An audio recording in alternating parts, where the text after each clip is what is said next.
Welcome back to AgriTalk Online from Commodity Classic in Tampa, Florida. A lot of the companies here that are exhibiting at Commodity Classic will have an announcement during a press conference as they're unveiling a new product or program or service. And really this meeting is about the latest in technology and advances for production agriculture. As we look ahead, as we keep saying this, but it's so true. I mean, you have tight supplies and growing demand for our crops, and that's why it's so important to have a good crop this year and to get everything out of the crop that you can get, and certainly all the benefits from each tool that's available to farmers and ranchers.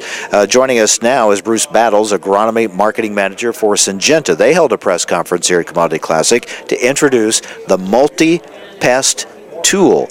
Bruce, tell us about it.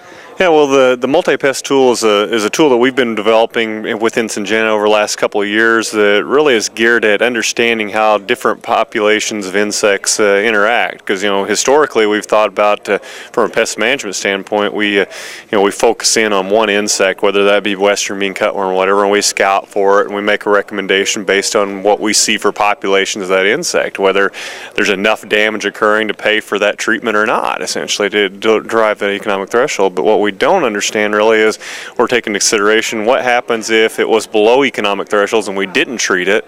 We realized we lost some yield potential there, but it wasn't enough to compensate for that cost of control.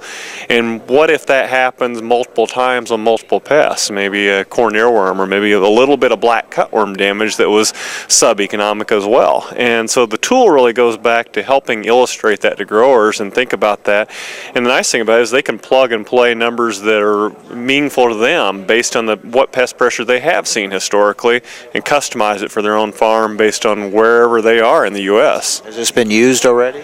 We've been using this internally within our sales force, working with our individual customers right now, and it's kind of been a little bit more of an internal tool that we want to take a little bit next step further out and share that more with a broader group of people, because we've had really good reception on it. It really gets you thinking about a lot of things that you didn't before in a whole new perspective. One of the ways that it's been used a lot is, once you understand what the sub-economic thresholds might be with certain pests that we've kind of ignored sometimes, and then start thinking about, well, what value maybe a trait that controlled these different insects, even the sub-economic insect levels, and what value does that bring? And so Agrosur Viptera 3111 was one example of a trait that did address all those sub-economic threshold pests, and we've ran some examples in this morning's session to look at that.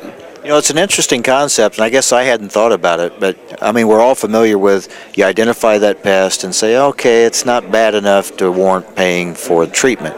But if that, as you said, multiplies over several pests, a little bit here, a little bit, maybe not any one of them enough to warrant, taking action. But if you add all those up, how much are you losing? Well, I mean, that's a really good example. You figure in, say, a $10 application per acre treatment, and you only are going to lose $5 for that one pest. You kind of dismiss it, right? But you take 5 here and 5 there and add them all up, it does accumulate to quite a bit. The example we ran this morning on a typical farmer in, say, Indiana that's farming 1,500 acres of corn.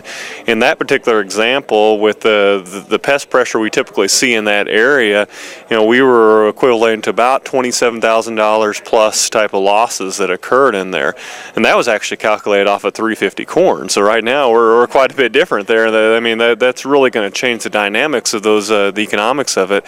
And the nice thing about it is when you plug in what level of control the Agrosur Viptera could have given you, you're really capturing about $27,000 across that farm that you would have potentially lost, even compared to back to your current triple stack hybrids, not comparing it back to a refuge hybrid.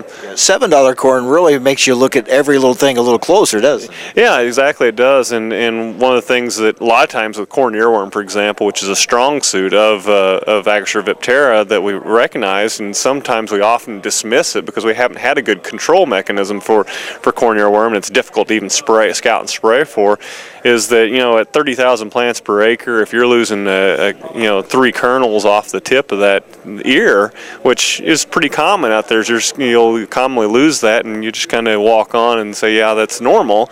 Well, that's a bushel, right? And like I say, $7 corn a bushel. Everybody wants that $7, I think. It adds up, and we probably haven't been as good or as diligent in quantifying losses in those fields maybe as we should have. Yeah, I think it's a whole new way of thinking about it.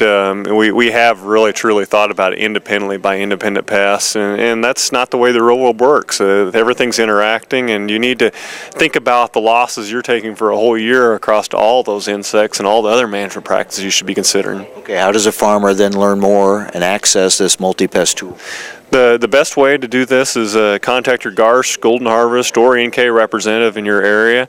They should have this tool or access to this tool on their computer. They can set up a time. They can come out to your own place and happily talk through this, or you could come into their office and go through it and plug in the parameters that best fit your need. I mean, if you don't have to go with the default settings on there, if Western Mint Cutworm's not something in your area that you had problem with and you want to pull that out of the equation, you can do it.